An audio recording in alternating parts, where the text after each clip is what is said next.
Warahmatullahi wabarakatuh. Waalaikumsalam warahmatullahi wabarakatuh. Puji syukur kita panjatkan kehadirat Allah Subhanahu wa Ta'ala yang telah memberi nikmat hidup, nikmat rezeki dan kesehatan sehingga kita bisa berkumpul di ruangan majelis guru. Allahumma ighfir lana dhunubana wa liwalidayna warhamhuma kama rabbayana shighara wal jami'il muslimina wal muslimat wal mu'minina wal mu'minat al ahya'i minhum wal amwat wa tabi'um bainana wa bainahum bil khairat rabbi ighfir li warhamni wa anta khairur rahimin la hawla wa la quwwata illa billahil aliyyil azim. Rabbana taqabbal minna innaka antas samiul alim وتب علينا إنك أنت التواب الرحيم. اللهم اهدنا الصراط المستقيم صراط الذين أنعمت عليهم غير المغضوب عليهم ولا الضالين آمين آمين يا رب العالمين. ربنا آتنا في الدنيا حسنة وفي الآخرة حسنة وقنا عذاب النار. وصلى الله على سيدنا محمد وعلى آله وصحبه وسلم. Subhana rabbika rabbil izzati amma yasifun wa salamun alal mursalin walhamdulillahi rabbil alamin. Assalamualaikum warahmatullahi wabarakatuh. Terima kasih kepada Bapak Ali yang telah memberikan doa untuk kita semua agar kita menjadi guru hebat dan sukses semuanya, terutama kepada Ibu Ali. Kemudian kata sambutan dari Ibu Kepala Sekolah. Kepada Ibu Kepala Sekolah, silakan dengan secara hormat.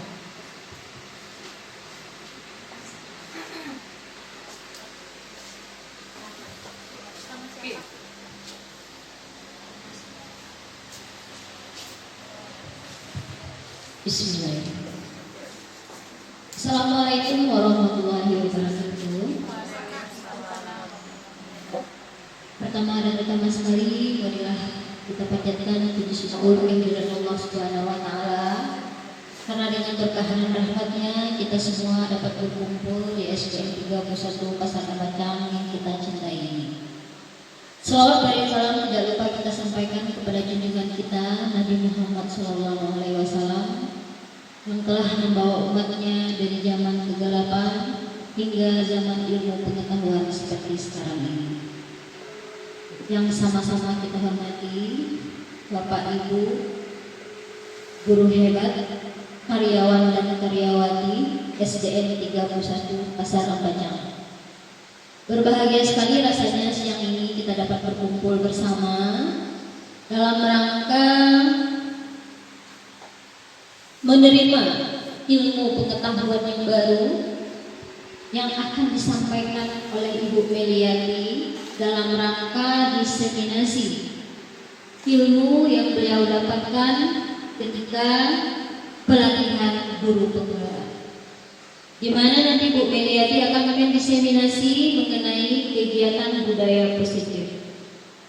Banyak hal ilmu pengetahuan yang insya Allah bisa kita ambil dari kegiatan pendidikan guru penggerak ini, seperti yang sudah Ibu Meli lakukan.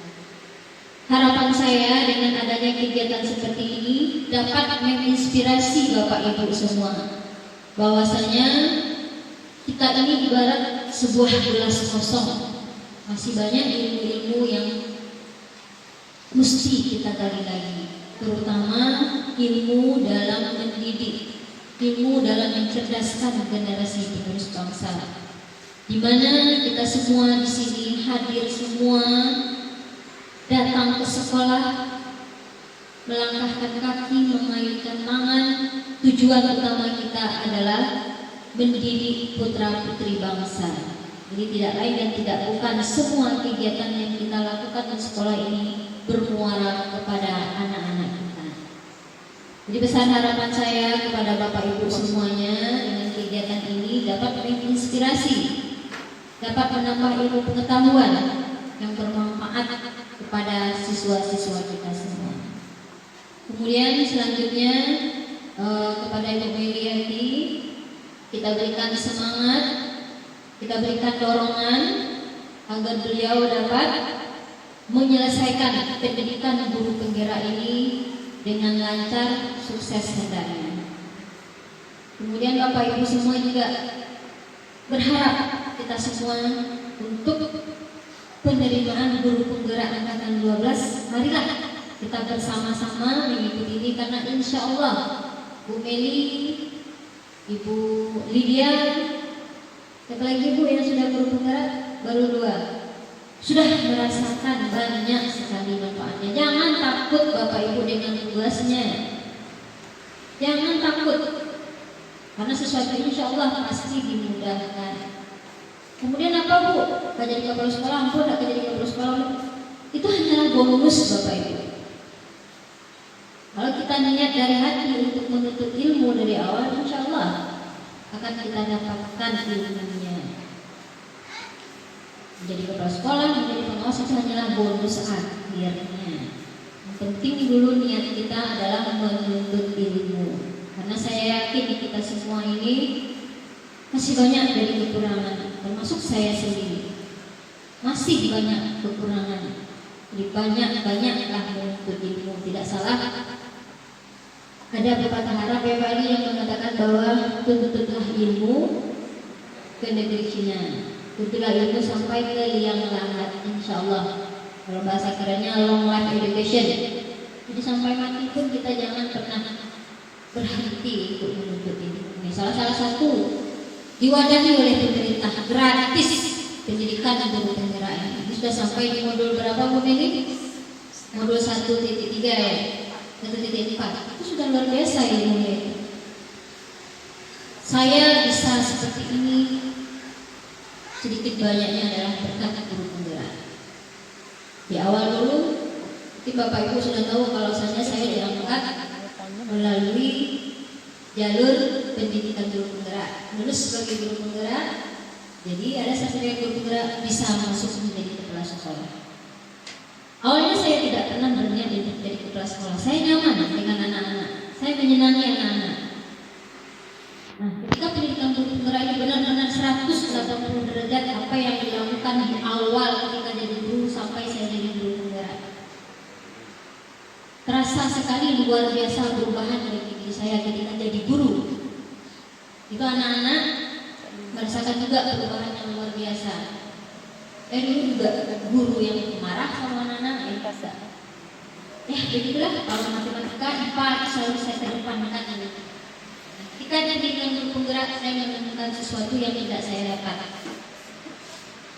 Itu saya terapkan selama menjadi guru. Alhamdulillah sampai detik ini anak-anak terakhir yang saya ajar itu lengket semuanya. Karena merasakan akibat dari apa yang kita berikan kepada mereka itu saya dapatkan semuanya dari guru penggerak. Jadi tidak rugi Bapak Ibu kalau Bapak Ibu mau. Jangan tugasnya dulu yang dipikirkan, jangan bebannya dulu, jalannya aja secara santai. Saya yakin karena niat kita adalah untuk ilmu pengetahuan. Dan jangan pula Bapak Ibu semuanya karena keterpaksaan. Kalau sesuatu yang dimulai dengan keterpaksaan hasilnya juga tidak bagus. Ada sebagian ini bisa kita luruskan bersama. Bu, tidak ada perubahannya ikut guru penggerak dengan guru penggerak yang sekarang ini gitu-gitu aja di sekolah menurut. Nah, kita ubah paradigma tersebut. Kalau sekali lagi, kalau memang melihat hati kita ikut kegiatan apapun yang merubah paradigma kita tentang ilmu pengetahuan bagaimana menjadi anak, kita jalani dengan ikhlas, insya Allah akan ada hasilnya. Jadi besar sekali harapan saya sudah 2 guru penggerak di SD 31 Pesara Pacang membawa perubahan ke sekolah hendaknya. Mungkin untuk saat ini itu saja yang bisa saya sampaikan pada sambutan kegiatan diseminasi budaya positif yang akan disampaikan oleh Ibu Meliati. Akhir kata, wabillahi taufiq wal hidayah. Assalamualaikum warahmatullahi wabarakatuh.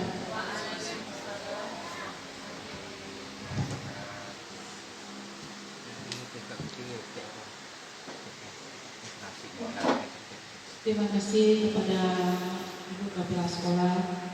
Acara kita selanjutnya yaitu kepada Ibu Meliati untuk mendiseminasikan aksi nyatanya modul 14 kepada kita semua.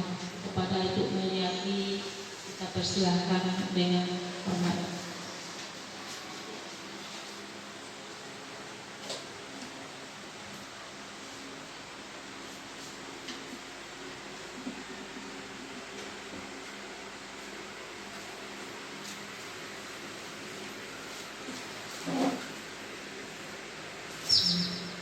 Assalamualaikum warahmatullahi wabarakatuh.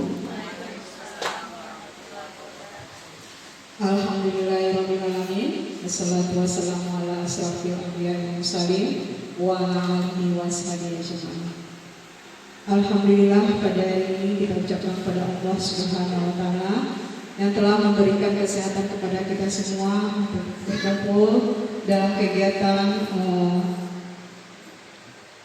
saya tentang menerapkan diseminasi budaya positif pada hari ini. Dan tidak lupa pula kita sampaikan salawat beriring salam kepada junjungan kita Nabi besar Muhammad SAW dengan hantaran kata Allahumma shalli ala Muhammad wa ala ali Muhammad. Yang saya hormati Ibu Kepala Sekolah SD 31 Pasar Baja beserta Bapak Ibu Majelis Guru dan pegawai SD 31 Pasar Baja yang mana telah hadir pada hari ini yang akan membantu saya dalam pelaksanaan diseminasi budaya positif di sekolah, sehingga kita sama-sama belajar apa yang akan kita lakukan dan yang akan kita terapkan pada kemudian harinya. Baik Bapak budaya positif. Yang kedua, bagaimana penyebaran pemahaman budaya positif kepada seluruh warga sekolah, terutama sekali kepada kita sebagai guru atau tenaga pendidik di sekolah kita ini. Dan yang ketiga adalah mengajak semua warga sekolah untuk menerapkan budaya positif. Sedikit ada pengantar dari Bapak Ki Hajar Dewantara bahwa menggunakan istilah taman sebagai konsep pendidikan, yang mana taman berarti sebuah tempat bermain, teduh, tenang, dan tentunya menyenangkan. Anak-anak senantiasa gembira berada di taman. Mereka dengan senang hati menghabiskan waktu di taman. Ki Hajar Dewantara ingin konsep pendidikan sebuah taman pendidikan haruslah menyenangkan dan belajar adalah proses kegembiraan. Dan ada pun yang disampaikan oleh Ki Hajar Dewantara bahwa sekolah ini ibarat sebuah sawah, ya, yang mana atau tempat bercocok tanam, sehingga guru harus menciptakan lingkungan yang menyenangkan, aman, nyaman, serta menjaga dan melindungi murid dari hal yang tidak baik. Kemudian murid akan tumbuh menjadi karakter yang baik sesuai dengan profil pelajar Pancasila. Jadi di sini Ki Hajar Dewantara menyatakan bahwa sekolah ini adalah sebuah sawah yang mana kita sebagai penggarap atau sebagai petani di sini kita diminta untuk menumbuhkan karakter anak sebagai dan sesuai sebagai profil pelajar Pancasila. Sebagai kita lihat di sini ya Bapak Ibu, pembelajaran dengan paradigma baru. Bapak Ibu pernah nggak mendengar apa itu paradigma? Pernah? Berarti di sini pembelajaran dengan paradigma baru merupakan pembelajaran yang dirancang berdasarkan prinsip pembelajaran berdiferensiasi. Mungkin sebelumnya Bapak Ibu sudah menggunakan apa itu pembelajaran diferensiasi dan sudah pernah juga menggunakannya, terutama kepada teman kita yang sudah PPG, itu mungkin sudah mengelompokkan pembelajaran diferensiasi sehingga peserta didik belajar sesuai dengan kebutuhannya berdasarkan tahap perkembangan sesuai teori psikologi modern untuk mewujudkan profil pelajar Pancasila. Di sini Bapak Ibu kita lihat ada profil pelajar Pancasila kita. Ada berapa item Bapak Ibu? Ada 6. Yang pertama yaitu beriman dan bertakwa kepada Tuhan Yang Maha Esa. Yang kedua adalah mana dulu Bapak Ibu? berkebinekaan global, gotong royong, kreatif, mandiri, dan bernalar kritis. Ini adalah 6 dimensi profil pelajar Pancasila yang harus kita terapkan sesuai dengan pembelajaran dengan paradigma baru. Baik Bapak Ibu, di sini ada sepertinya Bapak Ibu pasti sudah tahu juga yang dimaksud dengan budaya positif. Ada yang tahu Bapak Ibu apa itu budaya positif? Bisa Bapak Ibu menunjuk tangan apa yang maksud itu dengan budaya positif? Budaya itu apa artinya Bapak dan Ibu? Kebiasaan. Positif? Hal yang baik. Berarti budaya positif itu apa Bapak Ibu? Kebiasaan yang baik. Terima kasih Bapak Ibu. Di sini kita coba melihatnya apa itu budaya positif. Budaya positif adalah perwujudan dari nilai-nilai atau keyakinan universal yang diterapkan di kelas maupun di sekolah. Berarti ada kebiasaan kita di sekolah dan ada juga kebiasaan kita sebagai guru di kelas. Berarti budaya positif apa saja yang akan kita lakukan?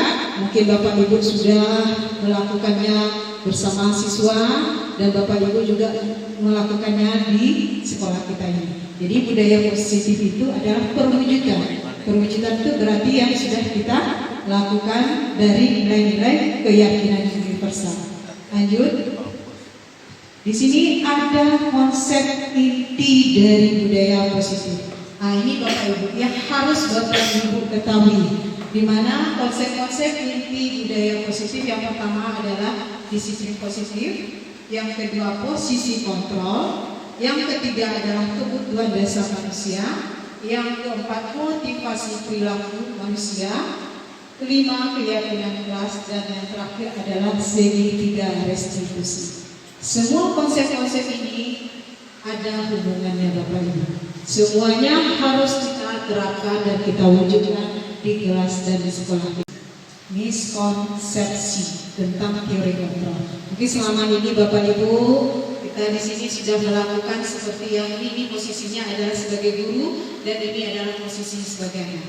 Dalam konsepsi ini yang kita lakukan kita hanya ini apa ini maksudnya Bapak Ibu? Ini apa? Sebagai kunci. Nah, kita ini di belakang sedangkan siswa ini di depan kita. Berarti apa itu?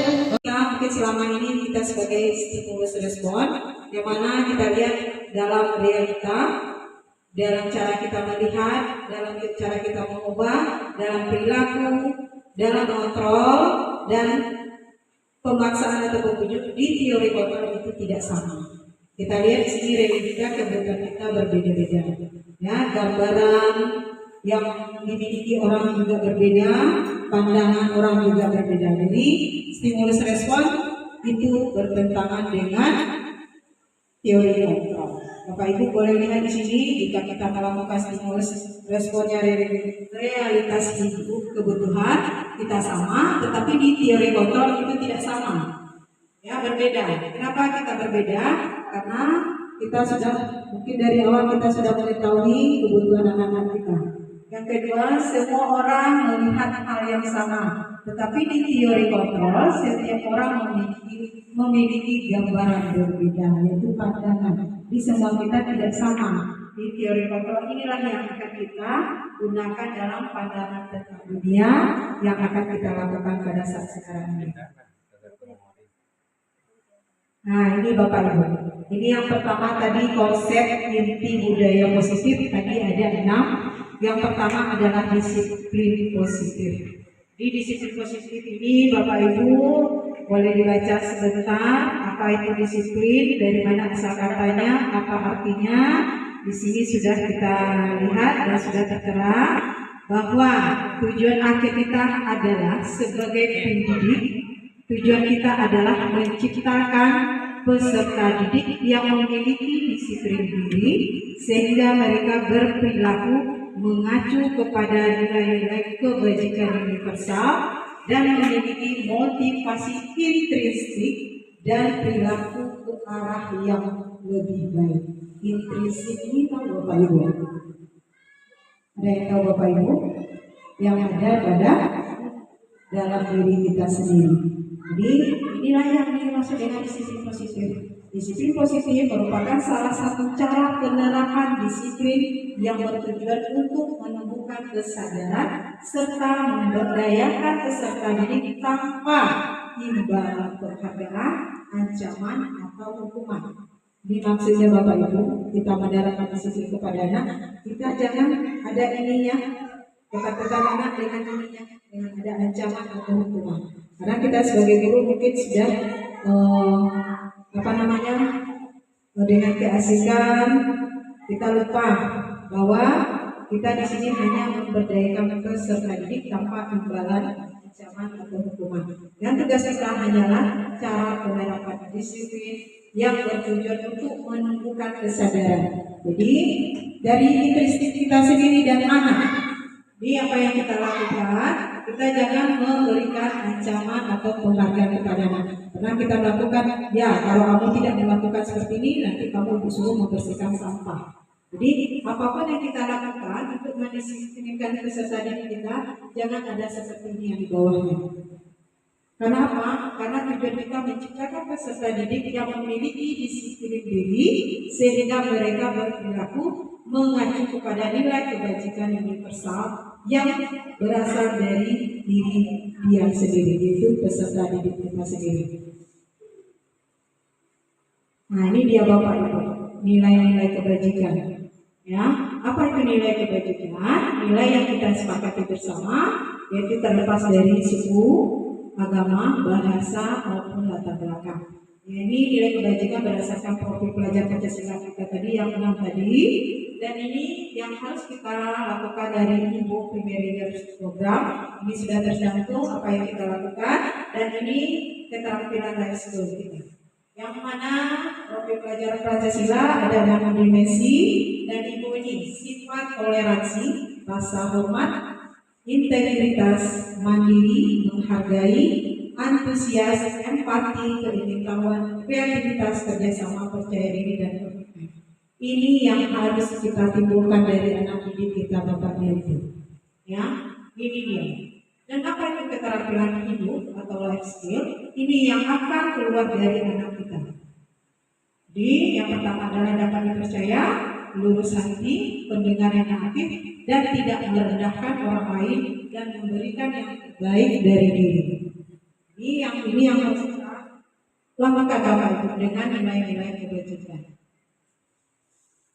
Nah, ini motivasi diri. Apa yang dimaksud dengan motivasi? Apa yang dimaksud dengan perilaku Bapak Ibu? Kita dapat menelaah dua pengertian. Motivasi adalah keinginan, perilaku adalah kebiasaan. Ya, kebiasaan itu ada yang dulu, ada yang tidak, ada yang berasal dari dalam diri dan ada yang di luar. Yang pertama itu motivasi ekstrinsik. Apa saja? Motivasi ada 3 di sini Bapak Ibu. Yang pertama untuk menghindari ketidaknyamanan atau hukuman.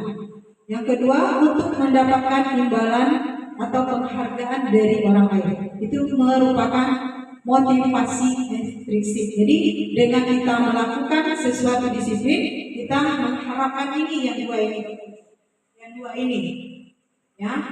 Karena di sini termasuk dalam motivasi perilaku manusia dari X-nya, dari luar. Jadi dia melakukan kedisiplinan atau kepercayaan diri hanya untuk mendapatkan ini. Tetapi di sini yang harus kita hindarkan.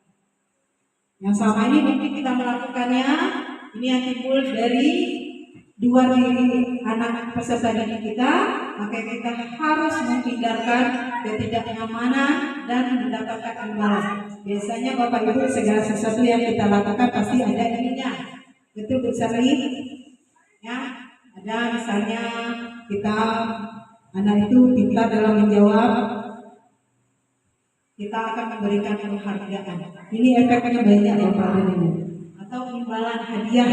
Ada Bapak Ibu mungkin selama ini termasuk saya juga, kalau dia bisa menggunakan kata-kata yang pujian berbentuk pujian ataupun berbentuk hadiah. Tetapi ini yang harus kita hindarkan kepada peserta didik kita.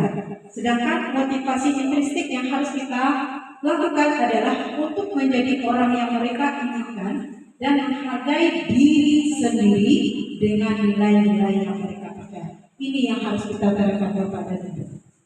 Ya, karena yang kita lakukan di sini ini tidak ada nilainya. Ini yang tumbuh pada diri anak sendiri. Kenapa saya katakan seperti itu?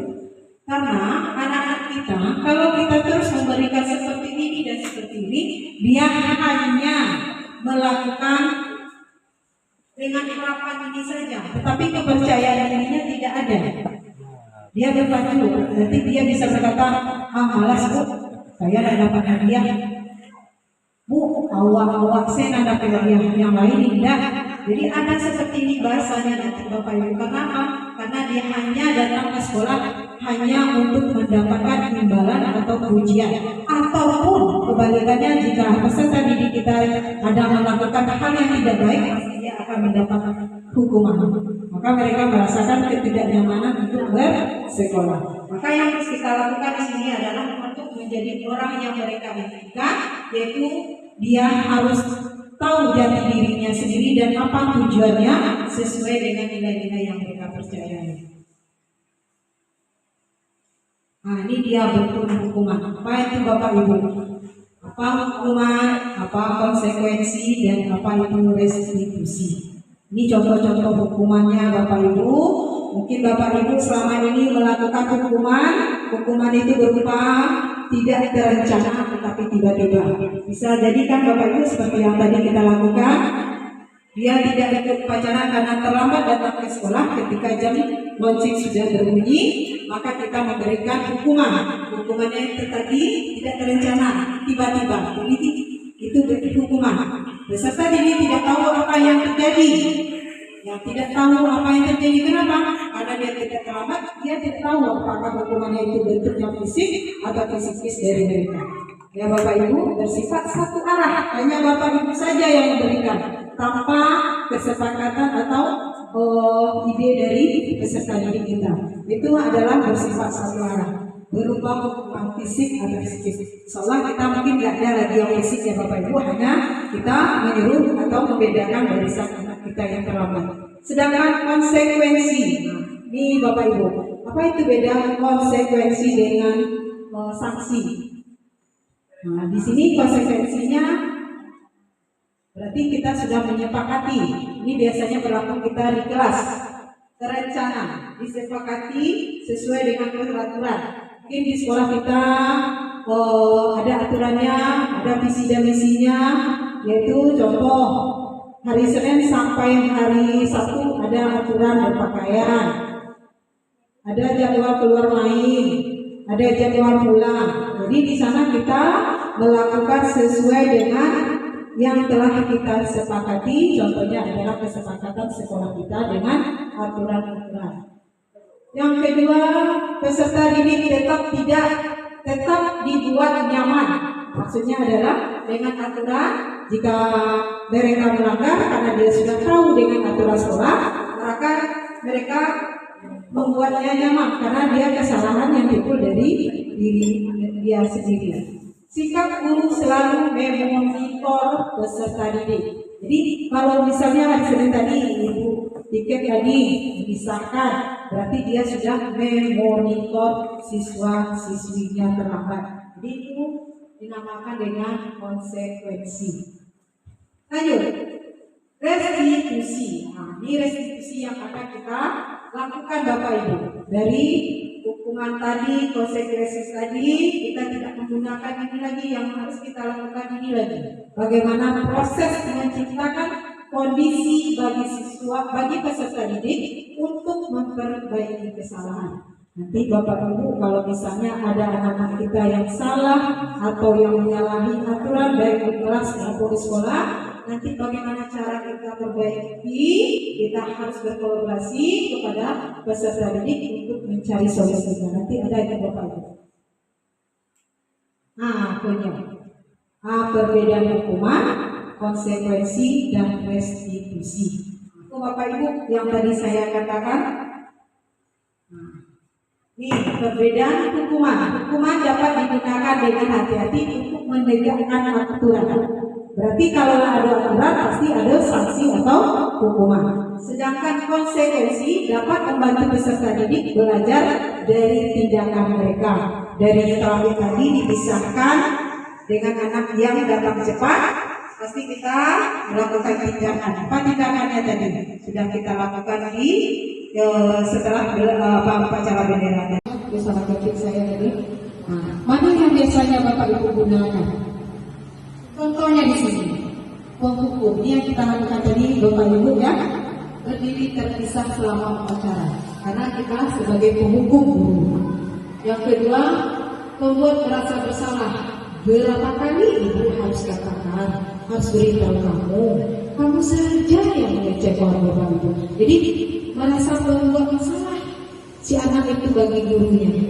Yang ketiga, nih sebagai teman ini biasanya yang membantu kita ya. Ayo nak, kamu ikuti aturan sekolah. Tolonglah Bapak nih. Baik, lain kali kamu jangan berbuat seperti itu ya. Bapaknya takut masuk guru kepala sekolah ke dalam atau ibu kepala sekolah ke dalam. New tugas tidak selesai. Aja anak muridnya. Ayo lapik kok apa akan diberak. Terima kasih Bapak Ibu sebagai teman. Ya, untuk meletak posisi kontrolnya di poin nomor 3 yaitu sebagai teman. Yang keempat, penghukum. Kalau sudah melanggar peraturan sekolah, kamu tahu konsekuensinya enggak? Ini dia. 1, 2 nih ya. Ini bukan penghukum. Ini penghukum satu pembuat masalah, satu teman, satu keyakinan apa? Keyakinan kelas. Nah ini dia.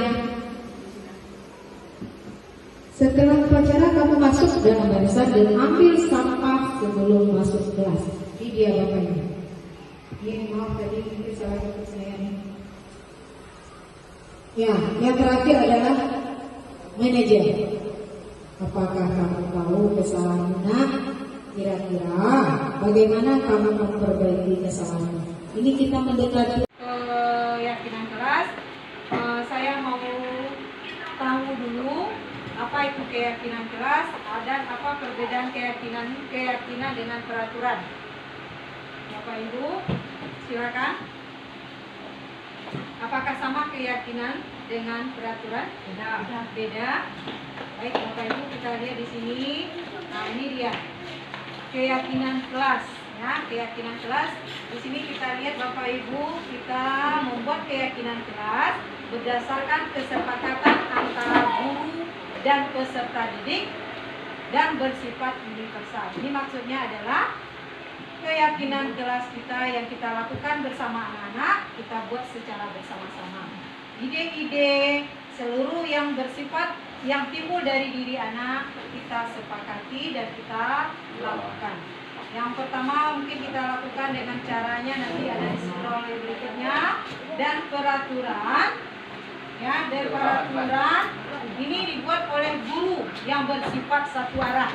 Nah, kebanyakan kita selama ini ya Bapak Ibu, kita membuat peraturan yang hanya timbul dari diri kita sendiri sebagai guru. Yang harus kita ubah di sini adalah kita akan membuat keyakinan kelas. Keyakinan kelas ini Bapak Ibu, ini harus kita gunakan pada saat sekarang ini. Bagaimana caranya? Yaitu kita ikut sertakan anak didik kita di dalam kelas. Ya Bapak Ibu, kita minta ide-idenya, contohnya membuang sampah di kelas, contohnya berpakaian lengkap, contohnya tidak boleh terlambat. Setelah kita buat keyakinan kelas secara bersama-sama, nanti kita sepakati dari yang negatif, mungkin anak-anak itu dari 28 semuanya mempunyai suara, semuanya mempunyai ide, dia tempelkan ke dinding nanti Bapak Ibu. Ditempelkan dengan kita menggunakan kertas stigma namanya, ditempelkan ke depan apa ide dari mereka. Setelah itu kita kelompokkan. Nanti dari ide mereka itu kita kelompokkan mana yang hampir sama ide-ide dari anak didik kita sendiri. Jadi ini kita lakukan biasanya pada awal sekolah. Awal sekolah karena kita baru bertatap muka dan apa yang harus kita lakukan ini kita lakukan untuk menyepakati antara kita sebagai guru dengan peserta didik kita. Ini berlaku secara universal seluruhnya, tidak membedakan siapa dia dan anaknya siapa. Sedangkan peraturan dibuat oleh guru yang bersifat satu arah, kita saja sebagai guru. Kamu tidak boleh seperti ini, kamu tidak boleh seperti ini. Aturan kita saja membuat lalu kita tempelkan di ini. Tidak seperti itu. Jadi segala sesuatu yang kita lakukan, kita harus mengambil ide-ide dari peserta didik kita di kelas. Nah, ini langkah-langkahnya Bapak Ibu dalam pembuatan keyakinan kelas. Jadi untuk besok Bapak Ibu kita tidak ada namanya lagi peraturan kelas, tetapi adanya adalah keyakinan kelas. Bagaimana caranya Bapak Ibu? Ini dia langkah-langkahnya. Yang pertama, mempersilahkan peserta didik untuk mencurahkan, ya, menulis ide tentang peraturan yang akan disampaikan, lalu menempel, lalu mengganti kalimat negatif positif. Maksudnya di sini Bapak Ibu, dari kalimat anak tadi kan banyak yang misalnya tidak boleh makan mie, tidak boleh minum es, kan juga itu bentuk keyakinan kelas. Cuma kita mengambil kalimat negatif berarti itu berupa disiplin atau aturan. Nah, ini dia, tinjau kembali curhatan pendapat. Setelah itu tinjau ulang keyakinan, sudah tersusun 3 atau 7 keyakinan kelas.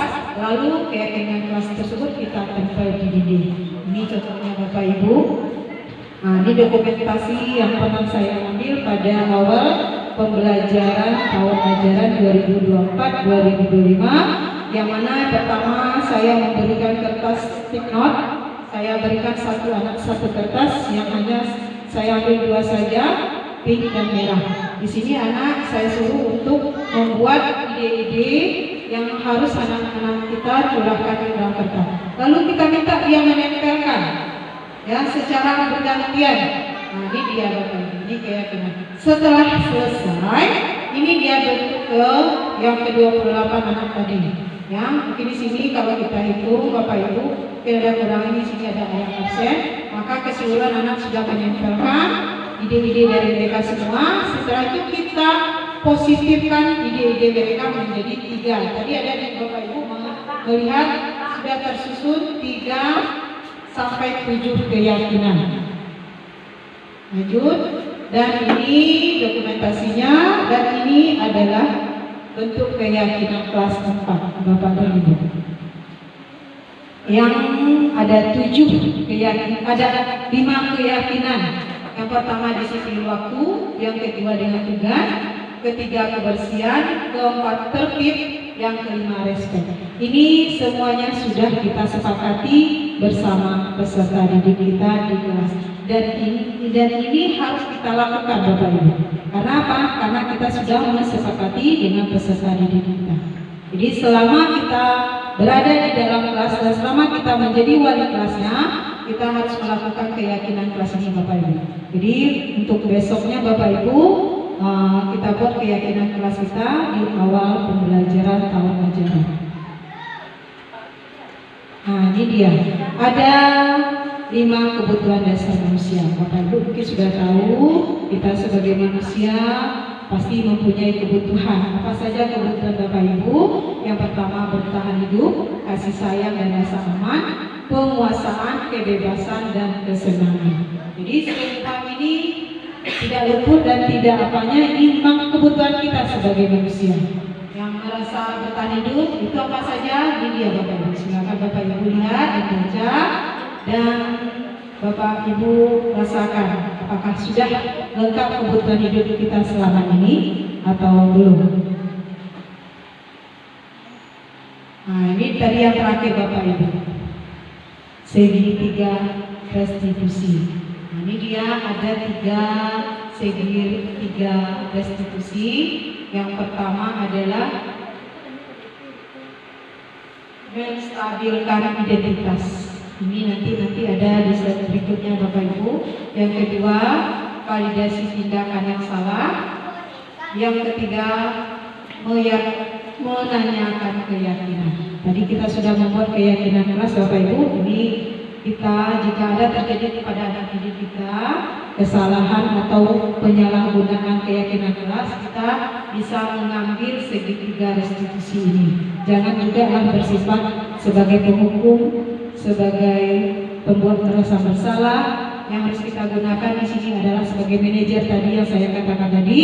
Kita harus menggunakan dalam pemecahan suatu permasalahan, kita harus menggunakan segitiga restitusi.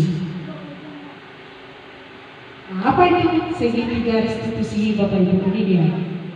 Proses menciptakan kondisi peserta didik untuk memperbaiki kesalahan mereka dengan karakter yang lebih kuat. Jadi kita sebagai guru atau sebagai AMO atau sebagai manajer yang harus kita lakukan di sini adalah sebagai untuk memperbaiki kesalahan mereka. Mereka adalah peserta didik kita. Jadi kita tidak boleh memberikan cap atau embel-embel atau nama-nama pada siswa kita. Jadi dengan penggunaan segitiga restitusi ini kita dapat membantu peserta didik kita menjadi lebih memiliki tujuan, disiplin positif serta memulihkan dirinya setelah berbuat salah. Jadi dengan tiga restitusi ini kita dapat melakukan kepada siswa kita apa itu dengan tujuan, disiplin dan memulihkan dirinya setelah mereka berbuat salah. Nah, kunjungan Bapak Ibu, yang harus kita lakukan adalah langkah-langkahnya dalam segitiga restitusi. Yang pertama tadi saya katakan adalah menstabilkan identitas. Apa itu? Berdasarkan prinsip membuat kesalahan adalah bagian proses pembelajaran. Siswa kita tidak mungkin hebat semuanya Bapak Ibu, pasti dia ada kesalahan. Tapi dengan kesalahan yang tadi, kita sebagai guru di sini kita harus mempunyai 3 langkah dalam memberikan kepada anak kita. Yang pertama adalah menstabilkan. Dengan bahasa apa yang kita gunakan Bapak Ibu? Ini dia. Ini yang harus kita gunakan. Jangan langsung awak yang salah. Nah, ini itu bahasa yang kita gunakan Bapak Ibu. Kita harus menggunakan seperti ini. Contohnya, berbuat salah itu tidak apa-apa. Ibu juga pernah melakukannya, tetapi yang anak ibu lakukan itu tidak baik. Nah, jadi apa yang tidak baiknya? Apakah dia memainkan HP atau dia tidak berpakaian rapi? Jadi bahasa yang kita gunakan ini dia, karena kita menggunakan menstabilkan identitas. Gunanya itu apa? Untuk si peserta didik tersebut supaya jangan down atau jangan merasa terbuli dengan sikapnya dan perbuatannya sendiri. Tahu? Tidak ada manusia yang sempurna. Tidak ada manusia yang sempurna. Dan ibu juga pernah merasakan seperti anak juga sekolah pada saat ini. Ibu juga pernah terlambat. Tapi ada tapinya. Jadi bahasa yang kita gunakan inilah Bapak Ibu, yaitu dengan menstabilkan identitas anak kita. Nah ini validasi yang kedua adalah validasi tindakan yang salah. Ini untuk memenuhi kebutuhan tertentu. Bagaimana caranya ini? Kamu pasti punya alasan melakukan hal ini. Jadi kenapa anak itu terlambat? Pasti dia katakan, oh Bu, saya tertidur. Saya tadi main HP sampai malam Bu. Dengan bahasa seperti ini, baiklah. Dengan setelah dia beri alasan, kita bisa mengatakan baiklah. Ibu menghargai kejujuranmu. Kalau kamu terlambat karena bermain HP, nah, berikanlah bahasa yang bagus Bapak Ibu. Yang ketiga, ini dia, menanyakan keyakinan. Ini yang telah kita buat tadi, keyakinan kelas kita tadi. Kita samakan, kita sangkut pautkan dengan keyakinan kelas kita tadi. Kenapa? Karena yang membuat keyakinan kelas adalah kesepakatan kita dengan peserta didik. Jadi apa yang dilakukannya kita hubungkan dengan keyakinan kelas kita. Apa itu? Anak ibu menjadi kelas seperti apa? Keyakinan kelas apa yang sudah anak ibu sepakati? Ya Bu, tentang disiplin waktu Bu. Sudah tahu kesepakatan atau keyakinan kelas kita disiplin waktu. Apakah anak ibu mau seperti ini lagi? Kita gunakanlah bahasa seperti ini. Dan apa rencana anak ibu untuk kedepannya jika terlalu larut bermain HP? kita kaitkan dengan keyakinan kelas kita Bapak Ibu. Baik Bapak Ibu, ini sebuah kasus namanya yang pernah saya lakukan terhadap anak didik kita. Kita contohkan nanti bisa Bapak Ibu baca di sini. Kita contohkan, kita ambil 2 guru ya Bapak Ibu ya, sebagai siswa 1 dan sebagai guru 1. Sebagai guru di sini ada sebagai manajer, yang mana dia akan memulihkan kebutuhan dari peserta didik tadi. Yang mana inti dari permasalahan kita atau kasus kita adalah Fania terlambat dan tidak mengikuti upacara. Mungkin nanti di Fania ini diminta oleh Bapak dan Ibu gurunya, ya karena apa alasannya dia terlambat ke sekolah dalam mengikuti upacara bendera. Kepada 2 teman kita, kami persilakan untuk mempraktekkan bagaimana sebagai among atau sebagai guru di sini dan sebagai peserta. Gunakanlah yang tadi itu Bapak Ibu. Ini dia segi 3 restitusi, dan sebagai 5 kontrol guru tadi adalah sebagai manajer. Jangan kita membuat posisi kontrol kita hanya sebagai penghukum dan membuat merasa bersalah saja. Tapi kita bisa menggunakan sebagai manajer untuk melakukan langkah dalam segi 3 restitusi, yaitu menstabilkan identitas siswa, memvalidasikan tindakan yang salah, mencari alasannya tadi, lalu mengarahkan dengan keyakinan kelas yang telah kita buat. Kepada Ibu Raisa dengan Ibu Liza, kita persilakan. Silakan di sini Bapak Ibu, di sini sebagai guru, di sini sebagai siswinya. Silakan.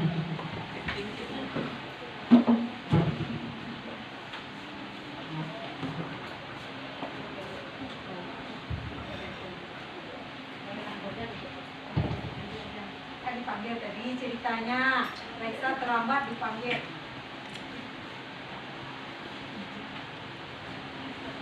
Silakan. Ikut karena Ibu, siapa namanya?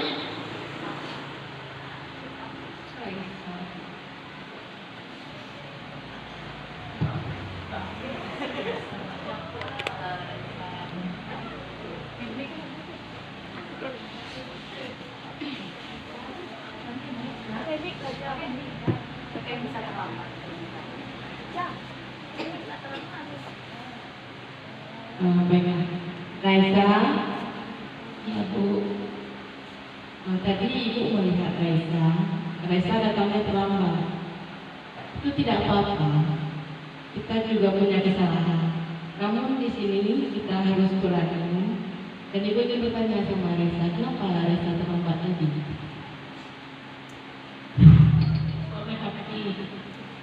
Aku sudah tidur Ibu karena main HP. Tidurnya jam berapa semalam? 1 jam besar. Mau anak Ibu berubah untuk selanjutnya?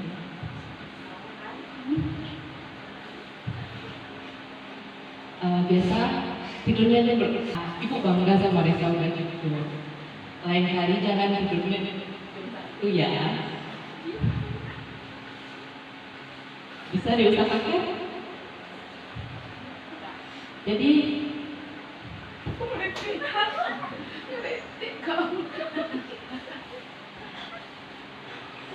apa keyakinan jelas kita yang anak Ibu langgar? Coba waktu Bu. Waktu ya. Bisa dirubah? Bisa. Apa kedepannya yang mau Raisa perbuat? Tidurnya aja 9. Kamunya sembuh Bu, kemudian cepat ke sekolah.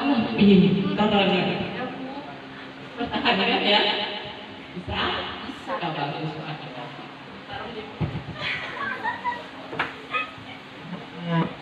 Ya, tepuk tangan Bapak Ibu yang sudah ikut dalam partisipasi yang mencontohkan antara guru dan peserta didiknya. Itu kita dapatkan kesimpulan bahwa guru di sini memberikan 3 langkah restitusi. Yang pertama adalah menstabilkan identitas, yang kedua adalah memvalidasikan tindakan kelas, dan yang terakhir adalah keyakinan kelas. Berarti Ibu Liza sudah menjadi manajer di sini, sudah bisa membuat suatu keyakinan kelas yang telah dilanggar oleh Raisa, dan dia sudah mengetahui apa keyakinan kelas yang berhubungan dengan keterlambatannya tadi. Di sini sedikit Bapak Ibu saya juga melakukan video penerapan tentang anak kita tadi yang mana dia terlambat ke sekolah. Ini saya menerangkan tiga restitusi di kelas.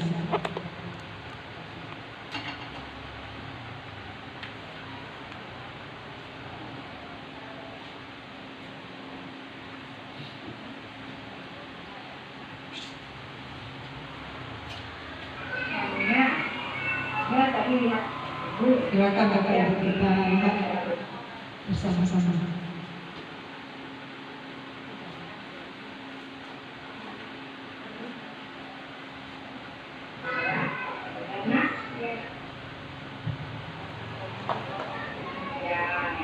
Lalu kenapa kamu tidak ikut upacara bendera? Kenapa kamu berarti kamu tertidurnya? Kenapa kamu tertidur? Alasannya terlalu malam bermain. Jadi jam berapa kamu tidurnya? Jam 11 malam. Biasanya kalau kita anak sekolah itu jam 11.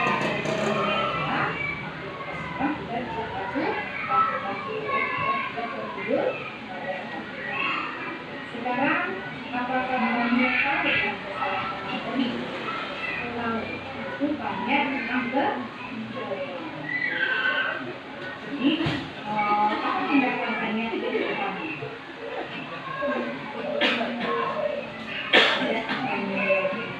Lalu apa lagi? Tidur tidak boleh. Terlalu lama itu tepat. Jadi kami terlambat datang ke sekolah itu sudah ada keyakinan kelas di sana. Apa contoh keyakinan kelas?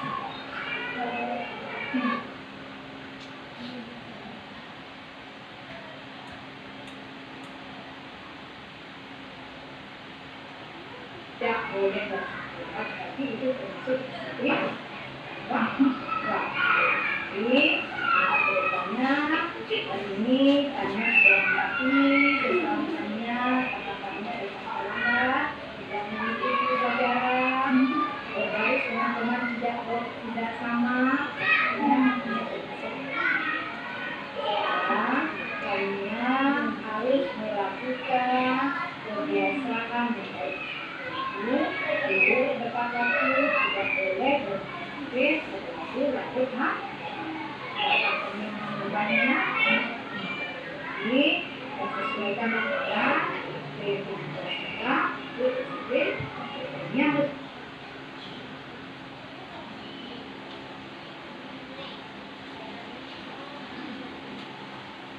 dapat mengkontrol. Artinya harus dapat menggunakan bahasa. Baik ya.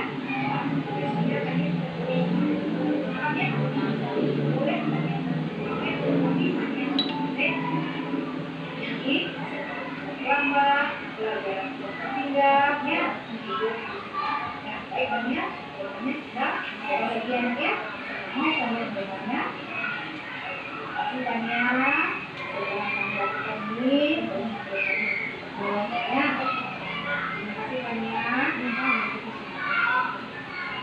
Ya, itu sedikit gambaran dalam kita menggunakan 3 langkah restitusi. Ya Bapak Ibu, yang terakhir adalah penutup, yang ini yang harus kita lakukan Bapak Ibu.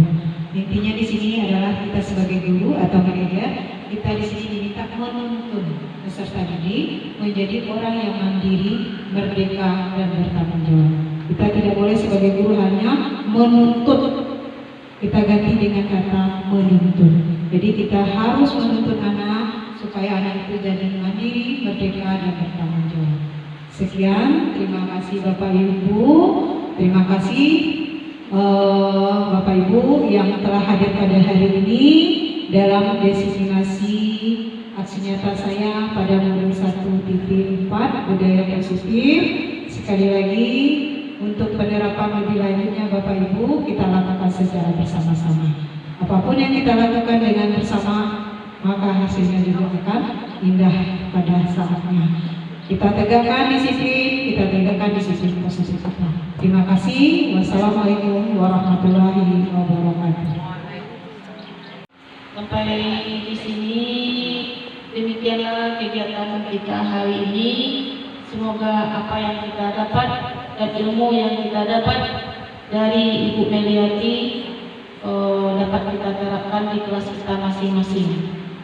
Saya selaku moderator, kalau ada kata-kata yang salah, yang tidak berkenan di hati Bapak Ibu, saya mohon maaf. Assalamualaikum warahmatullahi wabarakatuh.